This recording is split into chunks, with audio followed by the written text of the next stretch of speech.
goes. And she'll take the first three-pointer and knock it down. Shooter for shooter. 3 for 3, but look out, Aaliyah Boston penetrating. Thornton with a 3 on the way. And the first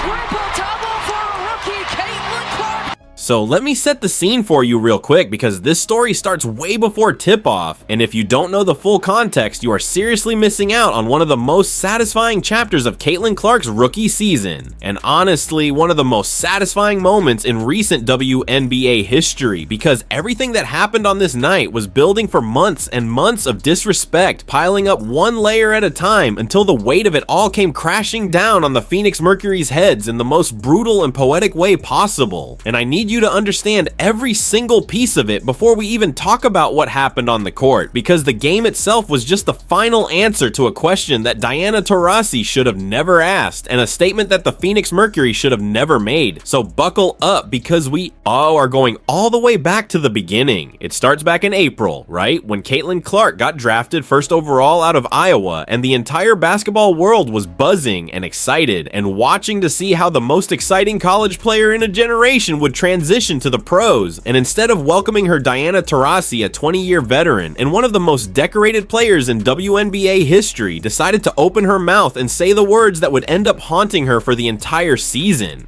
She looked into the camera and she said, and I quote, "Reality is coming," like she was delivering some kind of ancient prophecy, like she was the gatekeeper of professional basketball, and Caitlin Clark needed to pay a toll just to get through the door. She said there are levels to this thing, and that rookies coming from college always think they are on superhumans until they meet grown women who have been playing professional basketball for a long time, and that it might take a little bit longer for some people to figure that out. Now look, I understand the message she was trying to send, and in a vacuum, it is not the craziest take in the world, because the transition from college to pros is genuinely difficult, and plenty of highly touted prospects have stumbled. But this was Diana Taurasi talking about Caitlin Clark specifically and publicly, and with a tone that carried a very clear energy of someone who was not just offering wisdom, but throwing down a gauntlet. And when you throw down a gauntlet against someone like Caitlin Clark, you better be prepared to back it up every single time you step on the same court as her, because Clark does not forget, and she does not let that kind of energy on slide. So the regular season starts, and Clark is putting in work game by game, building her game, improving every single week, and the Fever go out to Phoenix in late June. And what happens? Clark drops 15 points, 12 assists, and 9 rebounds, just 1 rebound shy of a triple-double while dealing with a migraine the entire game. Yes, you heard that right. She was playing through a migraine and still nearly got a triple-double, and the Fever rallied from 15 points down to win 88-82, and Taurasi went 5 of 14 from the field for just 19 points in the loss. And Indiana walks out of Phoenix with their first win over a team above 500 all season, and the statement had been made quietly without any fireworks, just a clean, efficient proof of concept that said, hey, we are going to be just fine. Then Indiana comes back and does it again on July 12th, Clark goes for 20 points, 13 assists, and 6 rebounds with a pair of blocks and a steal, and the Fever win again, 95-86, and Clark becomes the first rookie in WNBA history to reach 400 points, 150 assists, and 100 rebounds in a single season, and she picks up her 5th straight double-double in points and assists, which is the second longest streak by any player ever in the league, and the Fever win again, and the receipts are starting to pile up. But here is where it gets really good, because after all of that, the Mercury decided that instead of staying quiet and letting the ball do the talking, they were going to wake up and chose violence for absolutely no reason at all, because with the Olympic break over and the WNBA resuming action, Phoenix went on social media and posted a hype video on TikTok trying to get their fans fired up for the return to play, and fine, that is normal, that is standard content, but then they decided to take it a step further, and they had a young fan in the video say, and I want you to hear this clearly, the fan said, "I missed the WNBA," but then followed it up with, "I am here for Taurasi, not for Caitlin Clark," and their social media team thought that was cute, thought that was clever, thought that was the energy they wanted to bring into this matchup, like they had forgotten entirely that Caitlin Clark had already beaten them twice this season, like they had completely blocked out the fact that every single time the Fever and the Mercury had met, Clark had been the best player on the court, and Indiana had walked away with the W. It was an unprovoked attack, and it was was a mistake, and everyone who saw it knew. Says immediately that this was going to end badly for Phoenix. Now there is one more layer to this, and it is the most important layer of all, because while all of this petty social media stuff was going on, there was a much deeper wound sitting underneath the surface that Caitlin Clark had been carrying with her all summer, and that was the fact that when Team USA selected their Olympic roster, she was left off. They went to Paris without her. She watched from home as her teammates and rivals went overseas to represent their country on the biggest stage in the world. And despite everything she had done in college and everything she was doing in her rookie season, the selectors decided she was not ready. And that decision lit a fire underneath her that no one, and I mean absolutely no one, was going to be able to put out. Because when you are that on competitive and that locked in, and you have been told you are not good enough for the biggest stage,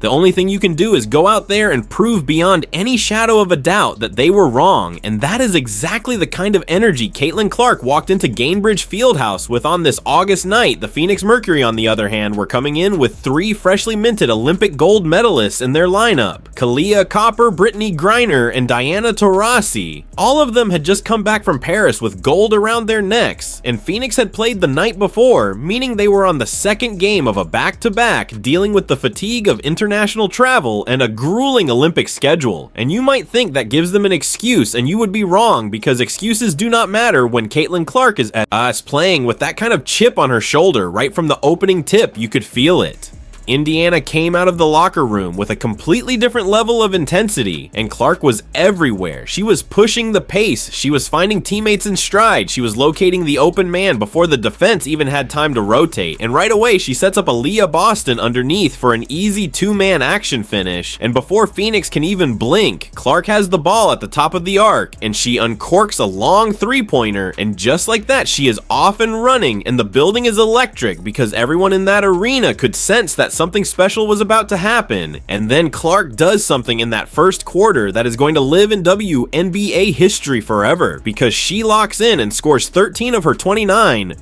points before the first quarter is even over 13 points in the first quarter alone, and she adds 4 assists on top of that, and the Fever go on to lead 33-16 after 1, and the Mercury, who just won Olympic gold, look like they are playing in quicksand because nothing is working for them, nothing is clean. Everything Indiana runs goes in, and everything Phoenix throws up finds only the side of the backboard and the paint, because that is what happens when Caitlin Clark decides to go into a completely different mode than any human being you have ever seen her in before. By halftime, the Fever lead 54-37, and Clark is just picking apart the Mercury defense like it is a practice drill. Like there is no consequence to anything she does out there, and the reads she is making are genuinely absurd. I mean, she locates Nalissa Smith for an easy stuff down low off a drive, and kick that most point guards would not even attempt, let alone complete, and then right after that, she finds Kelsey Mitchell off a screen at the top of the key for a 3-pointer, and the lead just keeps growing, and Phoenix looks helpless because they do not have an answer for what Clark is doing. But here is the moment, and every great revenge game has one moment where the hero does not just beat the villain, but sends a message so loud and so clear that you almost feel bad for the person on the receiving end, almost. And this is the moment where Caitlin Clark decides to make it personal. She drives at her defender and gives her everything she has, every bit of sauce, every bit of creativity, and she puts on a complete cooking session before finishing the play all the way through. Body contact to get the and one bucket. And as she runs back down the court, you can see Diana Taurasi standing at half court, and Taurasi is clearly unhappy, and she is talking to the officials, and she is complaining and carrying on about the call, and the officials are standing there listening to it, and then one of them has had enough, and the ref reaches for the whistle and gives Taurasi a technical foul for yapping too much, and the building absolutely loses its mind, because this is Diana Taurasi, one of the most respected veterans in the history of this league, getting a technical foul for losing her composure against a rookie. And if you ever needed one single image to represent the complete and total role reversal that has happened this season between these two people, that image is it now. After that technical foul, the energy and the building shifts to a completely different level because the Fever can smell blood and Caitlin Clark goes absolutely nuclear. She hits back-to-back long bombs to push the lead to 19, and the Mercury are scrambling, trying to find any kind of answer. And they do manage to fight back a little in the third quarter and cut into the lead, and credit to them for not giving up. But every single time Phoenix starts to close the gap, Clark is right there to answer it, because first she hits them with this incredible step-back mid-range jumper that she pulls out from the exact distance where you have no chance of stopping it, and then immediately she sets up Katie Lou for a top-of-the-key 3 to close out the third quarter on a strong note. And the message is the same: every single time you get close, we just push you right back out. Going into the fourth quarter, the Fever lead is comfortable but not safe, and Clark opens the fourth with a 3-pointer to push it back to double digits, and the Mercury are running out of time and running out of ideas, and Clark is threading the needle on every single possession, finding cutters, finding shooters, making the right decision every single time, because she is not just a scorer on this night, she is a full-on conductor running the entire orchestra, and the music sounds incredible. With 6 minutes left, Clark finds Aaliyah Boston rolling to the basket, and Boston catches it and lays it in, and the vision on that pass is just genuinely obscene because Clark sees a defender close out on the shooter, and without even hesitating, she fires the skip pass to the roll man, and Boston finishes it cleanly. And that right there, that one play encapsulates exactly what makes Clark so impossible to defend, because you cannot take away everything she can. You cannot take away the 3 and also take away the drive and also take away the pass and also take away the pull-up mid-range and also take away the pick and roll read all at the same time. Then back-to-back possessions, Clark finds Kelsey Mitchell for back-to-back 3-pointers, and Mitchell is locked in and draining everything she looks at, and the Fever are just feasting now, and the crowd is counting down the clock, and Clark gets one final chance to put the dagger in with a layup that she makes look like the easiest shot she has ever taken in her life. And the game is over, and Indiana wins 98-89, and the Phoenix Mercury walk out of Gainbridge Fieldhouse, having been swept 3-0 in the regular season series by the team that Taurasi said was always going to learn a harsh lesson about the realities of professional basketball. Let us talk about the numbers for a second, because the numbers are the receipts, and the receipts do not lie.